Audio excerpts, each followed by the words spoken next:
प्राप्त होता है। हर स्त्री पुरुष के गले में 5 मुखी रुद्राक्ष। हमने भक्तों को दीक्षा दी है तो मैंने उन्हें 5 मुखी रुद्राक्ष ही दिया, उनको अलग से पहनने की जरूरत नहीं है। लेकिन जिनको नहीं है 5 मुखी रुद्राक्ष, वो 5 मुखी रुद्राक्ष पहने। आज की रात्रि वो पूजा में रखें महादेव के सामने। वैसे भी आज प्रदोष की तिथि है, ये तो एक्स्ट्रा ही मामला है। हमने अभी पुष्कर से बहुत दिए हैं रुद्राक्ष, मालाएं दी हैं, ये सगरी सब चीजें ये सिद्ध हो जाएंगी। जो आप सहयोग कर रहे हैं, यहाँ भी रुद्राक्ष दिए जा रहे हैं। 5 मुखी बच्चू है, 5 मुखी है, 5 मुखी रुद्राक्ष भी है, 3 मुखी रुद्राक्ष भी होगा, माला भी होगी, तुलसी भी होगी, दवाई भी होगी, गोमती चक्र भी होगा, कौड़ी भी होगी, सालराम भगवान भी होंगे, नर्मदेश्वर भी होंगे। लेकिन वो है उनके लिए जो गौ माता की सेवा कर रहे हैं, क्योंकि पंजीरी तो है नहीं कि तुम भी ले लो, तुम भी ले लो, तुम भी ले लो। ये सब चीजें बहुत पैसों से आती हैं। नेपाल से आता है, सालराम भगवान आते हैं वहाँ से ओमकारेश्वर से भगवान नर्मदेश्वर आते हैं।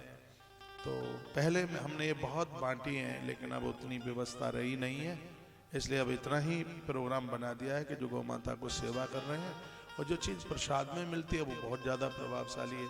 और आनंद की बात यह है कि ये सब उज्जैन में सिद्ध किए हुए हैं।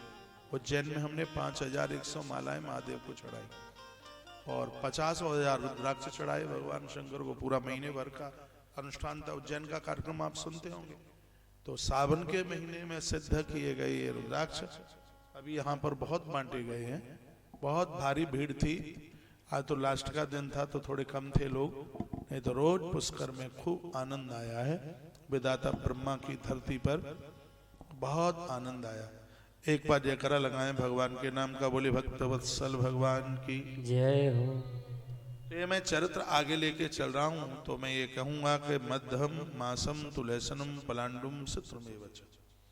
यदि आप सच में भगवान के भगत हैं तो ऐसी चीजों का भोग मत लगाइए जो चीजों का भोग भगवान को लगता ही नहीं। लहसुन धरती में होता है, धरती में होता है, तो फिर इसको त्याजित करने के लिए क्यों कहा? इसलिए क्योंकि भगवान को नहीं चलता। इसमें आलस्य है, इसमें प्रमाद है। ऐसा नहीं है कि आपने खा लिया, कोई धरती हिल गई, बादल पट गया, ऐसा नहीं है। ये स्वभाव को चिड़चिड़ापन बना देता है, ये भजन में मन नहीं लगने देता, इसलिए इसका निषेध। इसलिए देवताओं के भोग में इसको नहीं लिया जाता।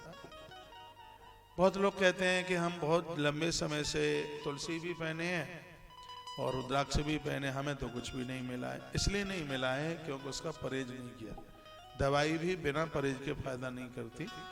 यदि इनके नियमों को बरकरार माना जाए तो ये सब चीजें तत्काल फायदा उठाती, तत्काल फायदा देती हैं, बिल्कुल भी देर नहीं लगने देती। एक बार जयकारा लगाइए, बोलो बांके बिहारी लाल की जय हो। आज हम बहुत रुद्राक्ष की मालाएं और बहुत रुद्राक्ष 3 मुखी भी, 5 मुखी भी और कौड़ी, इतनी सी चीजें पुष्कर में पूरी रात भर उनको सिद्ध करेंगे।